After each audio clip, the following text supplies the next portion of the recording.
Hi, my name is Vin and I welcome you on behalf of DMatic Digital Private Limited, India's foremost digital marketing institute, where you learn a lot of things in a unique manner about how to run a blog, how to operate websites and various other things.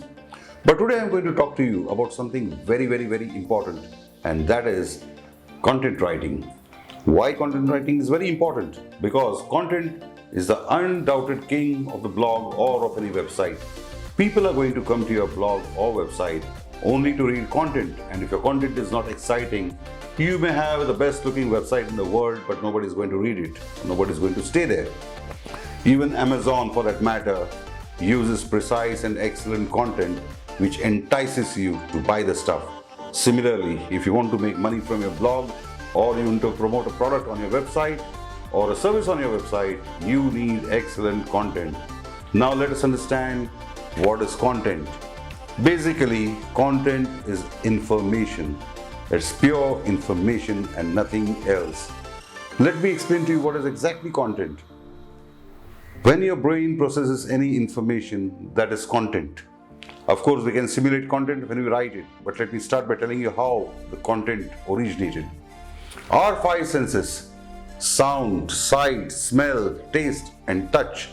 These are the five primary senses of a human being which are constantly feeding content to our brain.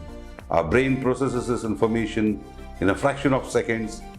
It generates feelings which further generate as emotions and which culminate as action. That is exactly the purpose of content. So when you are writing a content, remember that they have to trigger thoughts which lead to emotions and finally culminate as action.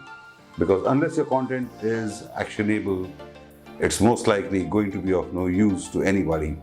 So let us see, how do you write content and how do you get information to write content, or how you're going to select a topic to make content.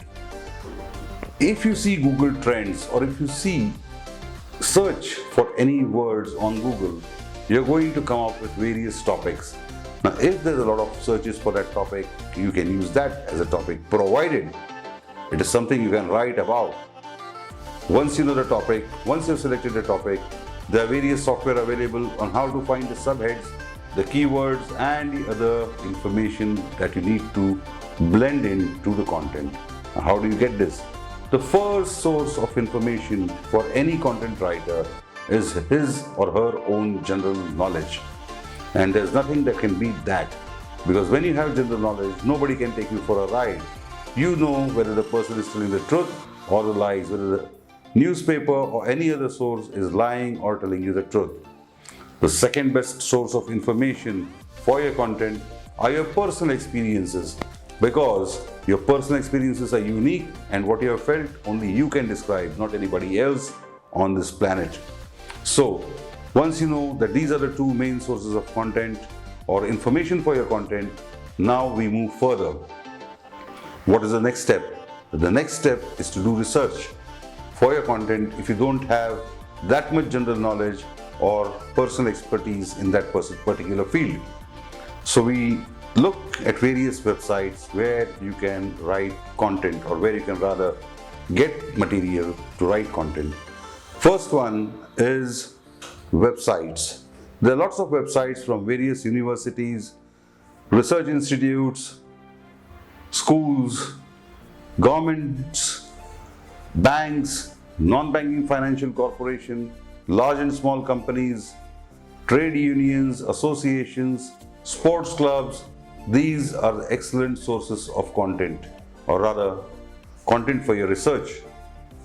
Now, when you read these websites, you will find that they are giving you accurate information, or at least near accurate information. Why I use the word near accurate? Because information changes over a period of time.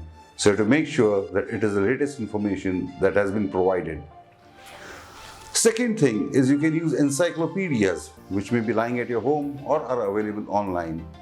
History.com, nationalgeographic.com, britannica.com. These are some of the best encyclopedias you can refer to have enough information about your content. The third thing that you need to do is watch TV channels because they are going to keep you updated with the latest news which could be relevant to your content, and of course newspapers. One more thing where you can find a lot of good stuff for your content is Wikipedia, but not all that good too. There are two reasons why I don't support using Wikipedia as a primary source of research for your content.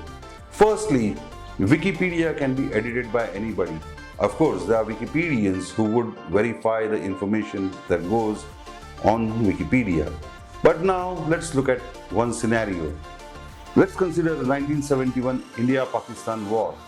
If an Indian is writing it, he is going to write it from the Indian perspective, giving reference sources that are from India, and possibly the article could be favoring India.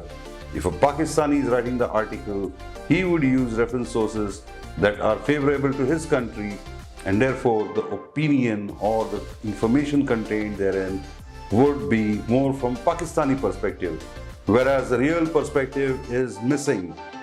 Yes, the second reason I oppose Wikipedia is often a lot of information can be outdated. I don't oppose Wikipedia for that matter, but then Wikipedia is an excellent resource only as far as you can find reference links to do research. If you look at Wikipedia closely, you'll find a lot of reference links which are given at the bottom, and those can be excellent sources for your research. Now, let's move on briefly to how to write content. Across the world, there are two main systems which are used to write content. One is the inverted pyramid, which is used by newspapers. An inverted pyramid is like an ice cream cone.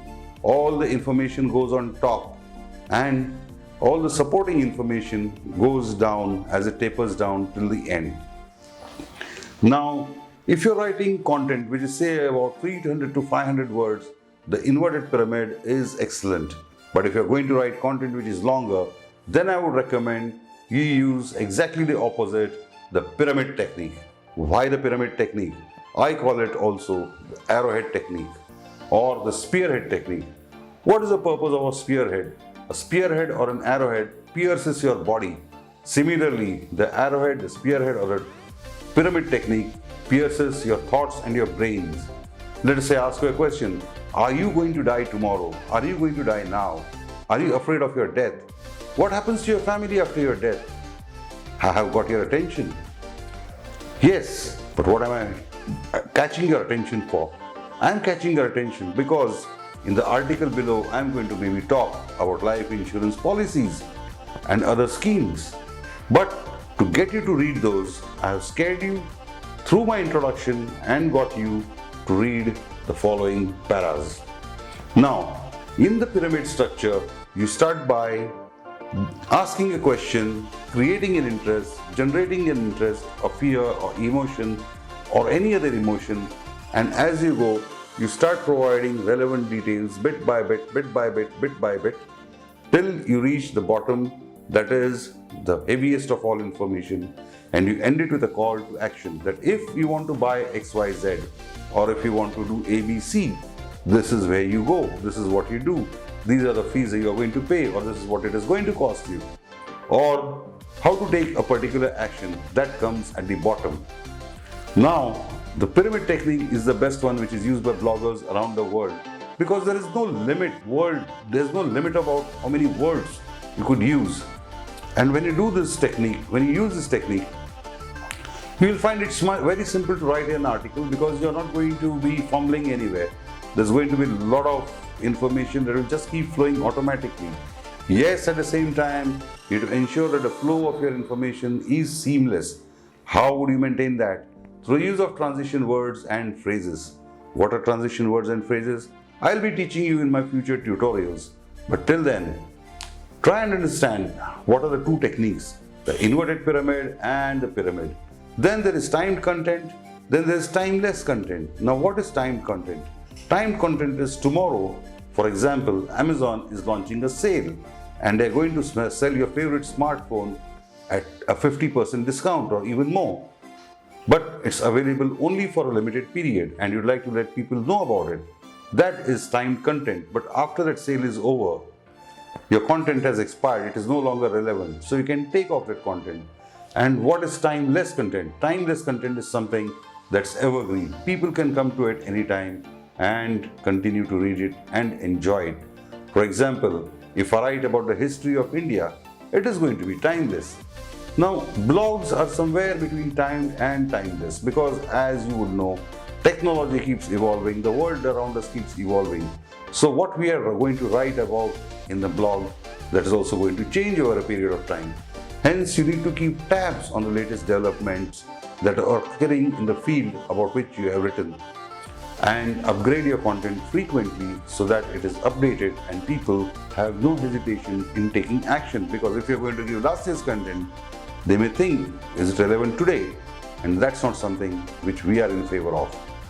And one more thing which you need to know when you're writing content is catching the reader's interest is extremely important, because if a reader is not going to be interested in your content, he's going to leave your website, he's going to leave your content and go. And if you're a blogger, that can prove very bad for your blog, because your content is going to bounce, it's going to have a high bounce rate, and Google is going to push you down and down and down on the rankings. Eventually you'll reach a place where Google doesn't rank your content anymore. Now let me tell you one of the best ways to write content, and that is through personal experiences and interviews with people who have had different experiences. When you go and interview these people, they are going to tell about their experiences, whether it's good or whether it is bad. And people around the world are going to identify themselves with it. When people identify themselves, they're going to talk to other people. Oh, look at this person, he has had such a nice experience or such a bad experience. Read about it, read about it. And that's how your content becomes popular or becomes viral. There are many other things which can make your content very, very, very popular. And what is that? If you're writing about a topic which is something which is very close to people's heart, you're going to find excellent number of followers and readers. For example, writing cinema reviews is something which people love to read. You're writing about food, that's something people love to read.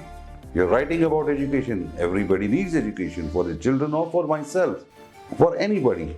So these are some of the basics of content that you need to know. Of course, we'll be teaching you more and more about content writing, the tricks and tweaks that are involved in it. And as we go along, we intend to make you an excellent content writer alongside an excellent digital marketer. Once again, my name is Vin, and on behalf of DMatic Digital Private Limited, India's foremost digital marketing training academy, I welcome you to our videos and online training courses. Press on the bell icon, subscribe to our channels, get your friends to like our videos, and stay in touch. You can definitely become a successful and a celebrity blogger by simply following our videos. Till then, bye.